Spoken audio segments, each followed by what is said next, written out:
rôle aujourd'hui, c'est surtout une rencontre.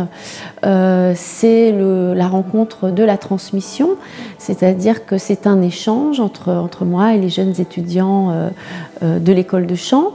Mais je crois que c'est surtout une façon d'échanger dans une forme de bienveillance aussi et d'humilité, d'apporter des étincelles, une inspiration.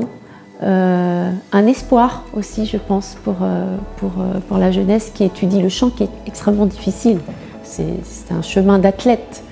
Donc il y a des moments d'espoir et de désespoir. Et moi, je pense être là pour donner de l'espoir. Ce qu'on transmet, je pense que c'est l'acceptation de la vie, tout simplement. C'est-à-dire les faiblesses et les forces. Parce que c'est l'art du chant, c'est l'art aussi de la respiration. Et donc tout tient sur un fil. C'est accepter la métamorphose de chaque jour, la métamorphose du corps. Il faut beaucoup de patience, il faut travailler énormément, mais il faut surtout s'amuser.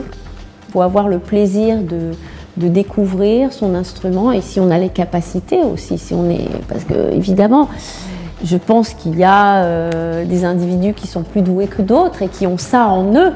Et donc là, évidemment, il faut pousser cette envie et travailler et trouver le bon professeur. Et aussi, c'est ça, ce sont des rencontres, hein. Ce sont des motivations. Une rencontre peut changer la trajectoire de quelqu'un. Donc, trouver le bon professeur. Et puis,